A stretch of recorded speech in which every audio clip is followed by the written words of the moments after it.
Umat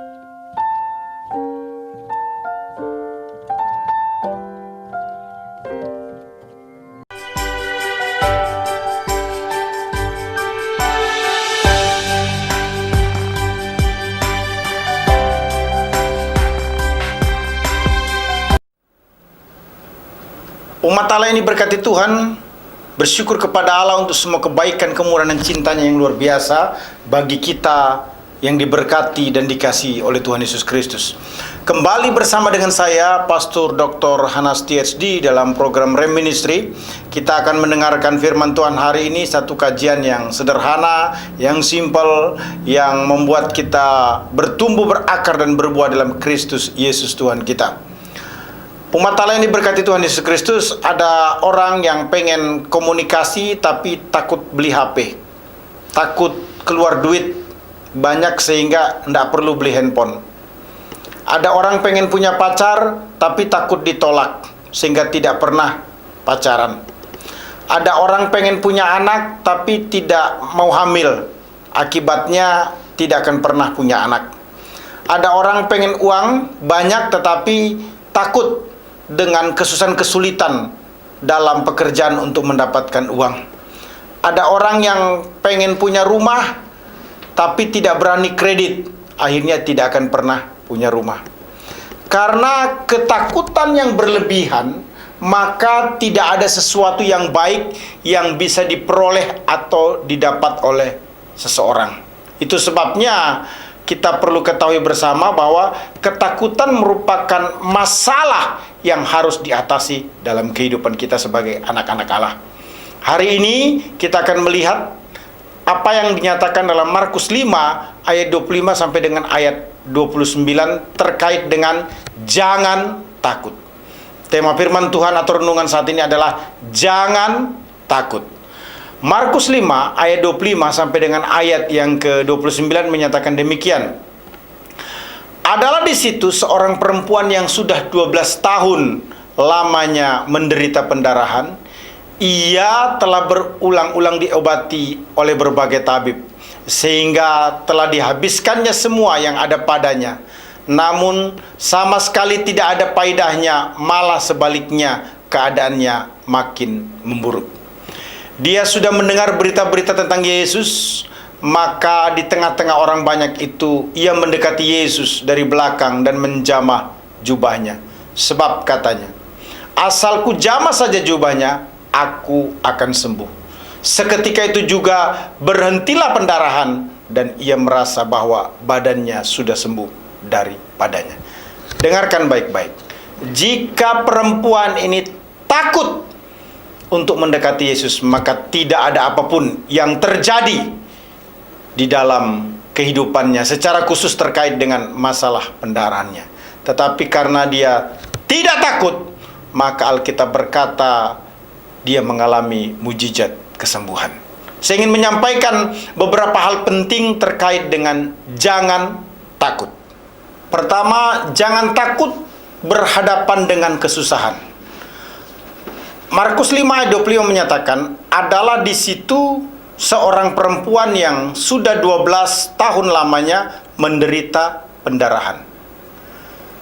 Kesusahan hidup begitu jelas dan tak dapat dihindari. Dalam teks ayat 25 tadi menjelaskan bahwa seorang perempuan yang sudah 12 tahun lamanya menderita pendarahan mengalami yang namanya kesusahan.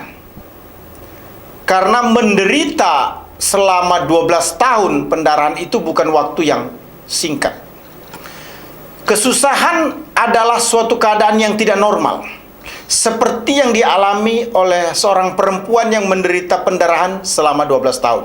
Satu keadaan yang sebenarnya tidak diharapkan atau tidak diinginkan oleh setiap orang. Pendarahan yang dimaksudkan itu rusei.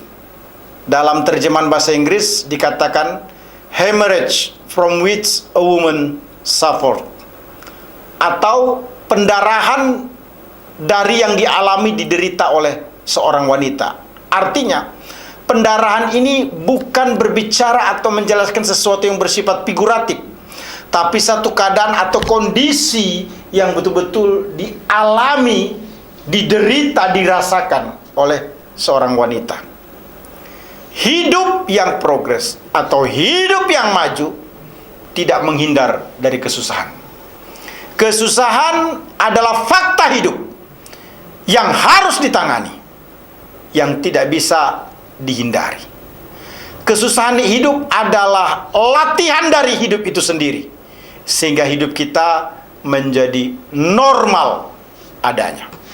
1 Korintus 10 ayat 13 berkata, pencobaan-pencobaan yang kamu alami ialah pencobaan-pencobaan biasa yang tidak melebihi kekuatan manusia.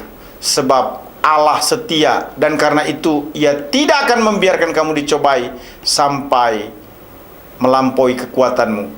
Pada waktu kamu dicobai, Ia akan memberikan kepadamu jalan keluar sehingga kamu dapat menanggungnya. Perhatikan baik-baik. Kesusahan adalah normal. Kesusahan adalah biasa. Kesusahan adalah sesuatu yang harus dilewati oleh setiap manusia. Kesusahan itu justru merupakan kesempatan untuk melihat pertolongan atau kebaikan Tuhan. Sebab pada prinsipnya tidak ada manusia yang mau menciptakan kesusahan untuk dirinya sendiri. Kalaupun kesusahan itu datang, adalah satu fakta yang harus dihadapi. Markus menjelaskan jangan takut berhadapan dengan kesusahan. Selanjutnya bagian yang kedua adalah jangan takut bersahabat dengan semua orang. Ayat 26 bagian A menyatakan, ia telah berulang-ulang diobati oleh berbagai tabib. Perhatikan baik-baik. Sesama adalah orang dekat yang akan memberikan kontribusi atau pertolongan untuk hidup kita menjadi lebih baik. Orang yang sakit atau wanita yang mengalami penderitaan pendarahan ini memang sudah sepatutnya atau selayaknya bersahabat atau berteman dengan tabib. Kenapa? Karena ini menjadi penting. Dengan bersahabat dengan tabib, maka wanita ini akan berinteraksi atau melakukan pertemanan. Hidup yang unggul merupakan hidup di mana setiap orang mampu bersahabat atau menjalin hubungan dengan orang lain secara baik, membangun relationship yang cerdas, dan menjadi teman di dalam kesusahan. Persahabatan yang baik membuka peluang bagi setiap orang untuk bisa ditolong. Karena Galatia 6 ayat yang kedua berkata, bertolong-tolonglah menanggung bebanmu, demikianlah kamu memenuhi hukum Kristus. Jadi pertemanan atau persahabatan itu menjadi sesuatu yang sangat penting. Mengapa? Karena dengan pertemanan itu kita bisa bicara apa yang menjadi pergumulan di dalam hidup kita, dan sekiranya mungkin sebagai saudara seiman kita akan ditolong olehnya. Nah, itu sebabnya umat Allah ini berkati Tuhan, jangan takut bersahabat dengan sesama. Markus tidak hanya menjelaskan tentang jangan takut berhadapan dengan kesusahan, kemudian jangan takut berhadapan atau bersahabat dengan sesama. Yang ketiga adalah jangan takut berkorban secara finansial. Ayat 26 dari Markus pasal yang kelima berkata demikian. Ayat 26 bagian B, sehingga telah dihabiskannya semua yang ada padanya, namun sama sekali tidak ada faedahnya, malah sebaliknya keadaannya makin memburuk. Umat Allah yang diberkati Tuhan, uang atau financial wanita yang sakit pendarahan ini memang sudah selayaknya dikorbankan untuk perjuangan hidup agar menjadi sembuh. Suatu harga yang harus dibayar, di mana orang yang sakit harus berobat. Nah, Alkitab menjelaskan bahwa uang wanita tersebut telah habis digunakan untuk berobat. Financial atau material adalah benda mati. Namun kita perlu ketahui, keuangan memang Tuhan berikan untuk menolong kita, bukan mengendalikan hidup kita. Bagaimanapun kita tetap butuh uang, dan uang itu kita gunakan untuk memenuhi kebutuhan hidup kita. Finansial yang diberikan Tuhan merupakan kepercayaan yang harus disyukuri sehingga kita akan selalu berterima kasih kepadanya. Ibrani 13 ayat 5 berkata, "Janganlah kamu menjadi hamba uang dan cukupkanlah dirimu dengan apa yang ada padamu. Karena Allah berfirman, Aku sekali-kali tidak akan membiarkan engkau dan aku sekali-kali tidak akan meninggalkan engkau."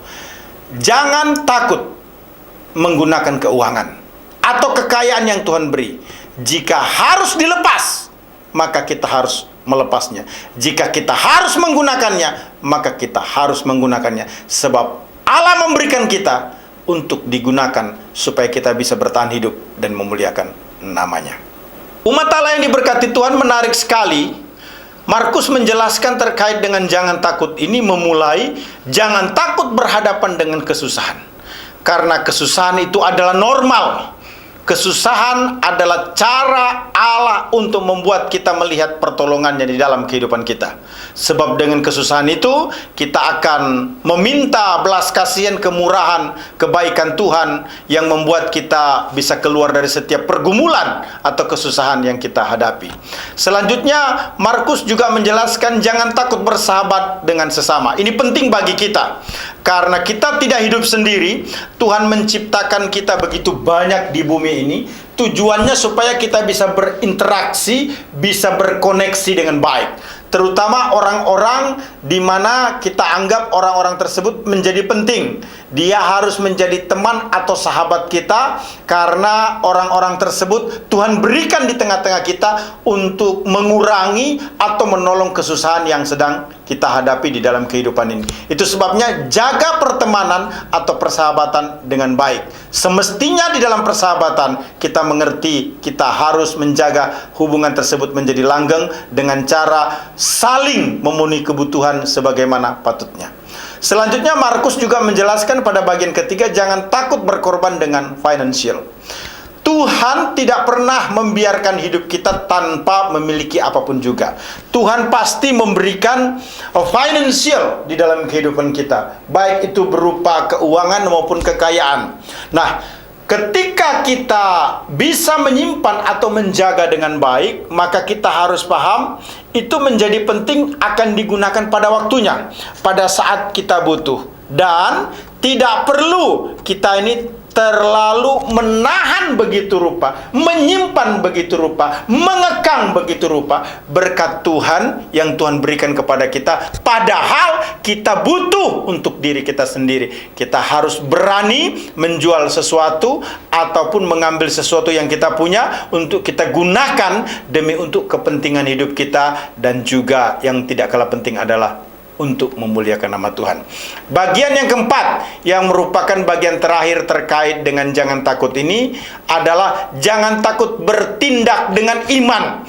Karena Markus pasal yang kelima ayat 27 sampai dengan 29 menyatakan demikian. Dia sudah mendengar berita-berita tentang Yesus. Maka di tengah-tengah orang banyak itu, ia mendekati Yesus dari belakang dan menjamah jubahnya. Sebab katanya, asal ku jamah saja jubahnya, aku akan sembuh. Seketika itu juga berhentilah pendarahannya dan ia merasa bahwa badannya sudah sembuh dari penyakitnya. Menarik sekali. Dari Markus pasal 5 ayat 27 sampai dengan 29 ini, beberapa tindakan iman yang ditunjukkan oleh perempuan yang mengalami pendarahan ini. Dia mendengar, kemudian dia mendekati, kemudian dia menjamah, kemudian dia berkata, kemudian dia menjadi sembuh. Itu terjadi karena perempuan ini tidak takut untuk bertindak dengan iman.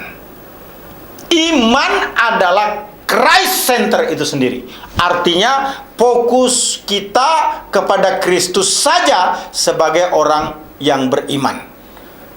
Mengapa saya katakan demikian? Sebab dengan beriman kepada Allah, maka pertolongan atau mujizat itu akan terjadi. Saya mengulang kembali. Apa yang menjadi tindakan iman yang berpusatkan pada Kristus dari perempuan ini? Perempuan ini mendengar, mendekati, menjamah, berkata-kata, sehingga mengalami yang namanya mujizat Tuhan. keadaan yang mencekam itu melahirkan pengharapan total kepada Allah. Saya kira kita sudah sering mendengar ada pernyataan orang sakit, kemudian dokter menyatakan kepada keluarganya, bawa pulang saja keluarga Anda, apa yang dia minta silahkan diberi, apapun yang dia mau usahakan dipenuhi. Kenapa? Karena tidak lama lagi orang ini akan meninggal. Namun ada juga cerita bahwa setelah dibawa pulang, karena keluarganya sungguh-sungguh berharap sepenuhnya kepada Allah, memohon belas kasihan, pengampunan, kemurahan Tuhan dinyatakan, maka mujizat pun terjadi. Tentu semuanya terjadi dalam kedaulatan Allah. Ternyata orang tersebut tidak mati, melainkan hidup. Itu artinya dalam kondisi yang lemah, tidak bisa berbuat apa-apa, pengharapan itu menjadi total, menjadi penuh hanya kepada Yesus dan tidak ada yang lain. Itu sebabnya iman menjadi sangat penting dalam setiap saat. Ketakutan kita bisa hilang karena kita memiliki iman. Iman harus bekerja dengan aktif untuk melihat keajaiban. Iman tidak boleh menjadi pasif. Iman tidak boleh menjadi goyah ataupun lemah. Iman harus kita kuatkan, kita teguhkan di dalam Kristus supaya kita melihat keajaiban Tuhan. Ibrani 11 ayat 6 berkata, tetapi tanpa iman tidak mungkin orang berkenan kepada Allah, sebab barang siapa berpaling kepada Allah, ia harus percaya bahwa Allah ada dan bahwa Allah memberi upah kepada orang yang sungguh-sungguh mencari Dia. Umat Allah yang diberkati Tuhan, mengapa kita harus takut secara khusus di tengah-tengah pandemi COVID-19 ini? Tidak bermakna kita tidak berjaga-jaga ataupun tidak berhati-hati, tetapi ketakutan yang membuat kita begitu cemas, membuat kita seolah-olah tidak ada pengharapan lagi, hidup ini sia-sia dan tidak ada nilainya, tidak ada jalan keluar ataupun solusi atas masalah di tengah-tengah pandemi COVID-19 ini. Tuhan berfirman melalui Markus dalam ilham Roh Kudus pada hari ini, jangan takut. Jangan takut berhadapan dengan kesusahan, karena kesusahan pasti berakhir. Jangan takut bersahabat dengan sesama, karena teman yang baik pasti menjadi penolong. Jangan takut berkorban secara finansial, karena Tuhanlah yang memberkati kita, dan kita harus menggunakan berkat itu untuk kita dan bagi kemuliaan-Nya. Jangan takut bertindak dengan iman, karena iman memproduksi, menciptakan mujizat, hal-hal yang mustahil, hal-hal yang luar biasa, semua dilakukan untuk kemuliaan bagi Allah. Saya percaya renungan firman Tuhan hari ini memberkati kita semua. Haleluya, Immanuel, amin.